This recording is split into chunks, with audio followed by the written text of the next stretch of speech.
હું હાલ જઈ રહ્યો છું ચાલીને પગપાળા મા ખોડિયારના દર્શને શાકપુર. ત્યાં શાકપુર ઉપર આય શ્રી મા ખોડિયા બિરાજમાન છે કે ને.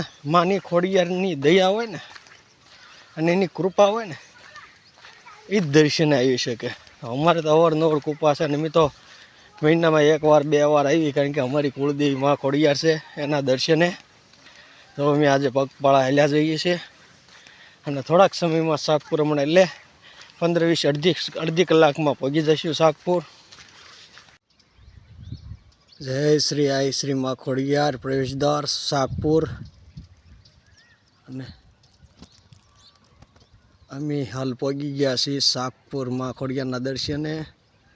તો હવે અમે પર્વત ઉપર ડુંગર ઉપર દાદર ચડવાના સ્ટાર્ટ કરશું.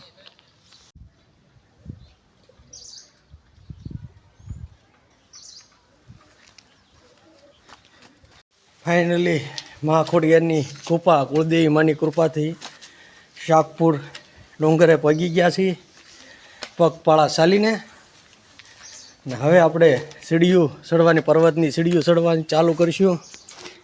કારણ કે આ ડુંગરના 365 દાદરા છે અને ત્યાં પર્વત ઉપર આયશ્રી મા ખોડિયાર અને એની 6 બહેનો એટલે 7 બહેનો બિરાજમાન છે.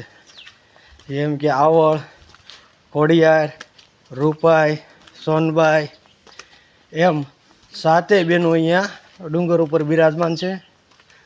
આપણે આજ મા ખોડિયારના દર્શન કરીશું લાઈવ. તો વિડીયોમાં એન્ડ સુધી બન્યા રહીજો.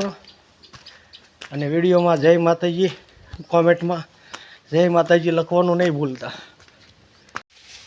હા, સડી ગયો એટલે વિશ્રામ કરવા પોરો ખાવા ઊભા રહી ગયા અને અડધે પહોંચી ગયા છે.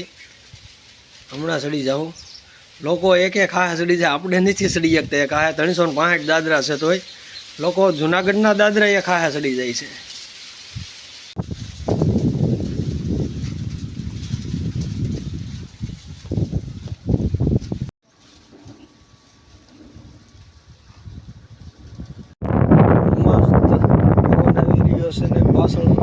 તમે જોઈ શકો છો એકદમ ગ્રીનરી અને આમ ધુમ્મસી વાતાવરણ વ્યૂ છે. પરસેવો જેવો હાલીને એવો હતો ને પરસેવો વળી ગયો હતો ને એ તરત સુકાઈ ગયો આમ 2 મિનિટમાં. એટલું મસ્ત વાતાવરણ અને પવન મસ્ત ઠંડો ઠંડો આવે છે.